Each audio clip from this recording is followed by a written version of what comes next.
The United Nations Summit of the Future presents humanity with a vital opportunity.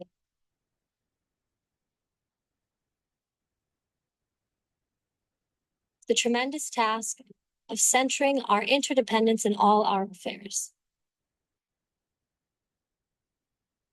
Ahead of the UN Summit of the Future, young people from around the world were asked for their perspectives on what this gathering can represent. Here are their thoughts.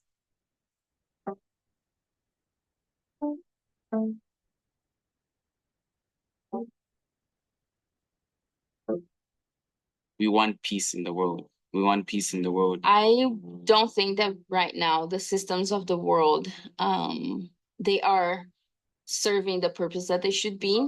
You know, if we just keep doing the same thing that we've always been doing, it's not like anything is going to change. Right now, there's a lot of things happening in the world, and even though a lot of it isn't positive, I think that kind of creates a lot of opportunity to do positive things. I think it's very exciting. I think it can be also very scary and daunting feeling to see everything that's happening and go, how do I contribute? Where is my place in all of it? We are from different countries. We need to communicate. We need to actually unite as one to understand each other. Like we need the diversity of the world. Yeah, we need the young people, we need the old people, we need people from all different countries, all different religious backgrounds to be contributing to the society that we want to live in. And we've tried to discover identity by saying, oh, I'm separate from this group, or I'm separate from this person. But I don't think that's working for us. This imbalance that we've created because of competition, because we want to win. You know, it's always about defending ours. And it's, again, this idea of identity, because what is really ours? Ours is everyone. So every human being is created noble. Inside, we're all the same.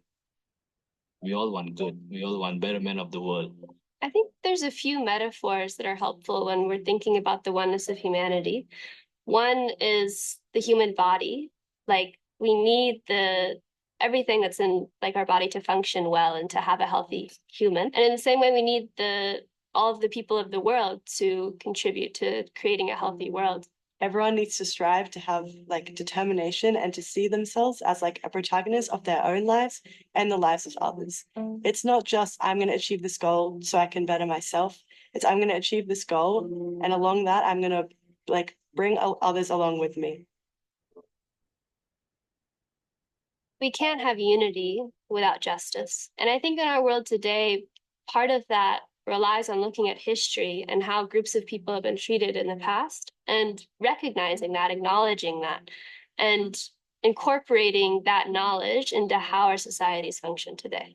I don't know how the culture came about. As most communities started believing that someone has to come and save you, like someone from outside has to come and rescue you. So for you, there's nothing really you can do to change your situation. So some sort of inspiration was removed from our hearts. I think it's exciting that we're starting to redefine justice, or rather we're starting to understand what does justice actually mean and what does it actually look like and how do we apply it.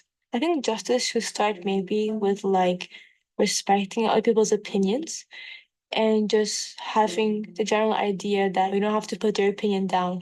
That's just going to be unfair. If you had your opinion, you want somebody to respect it for you.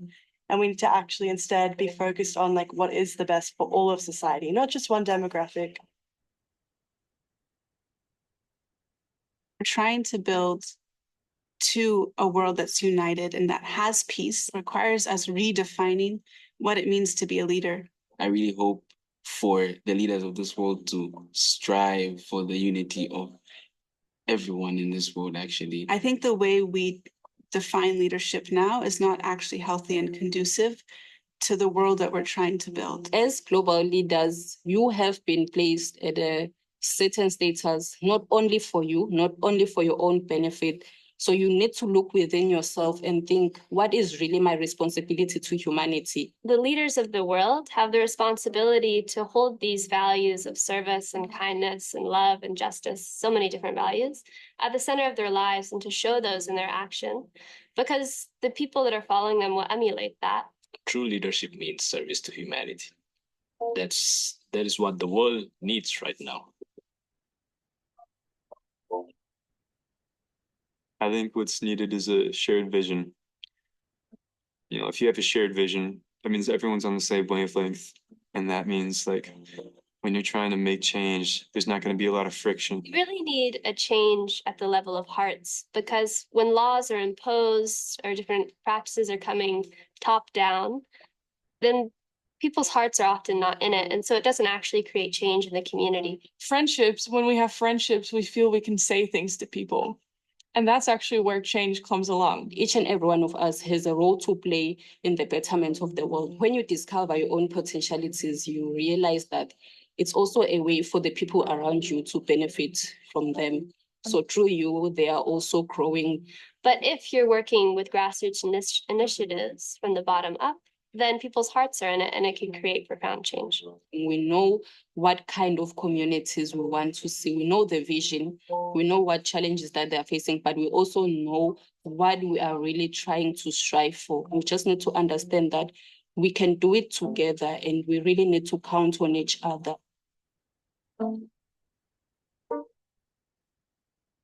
world I would envision in the next 100 years.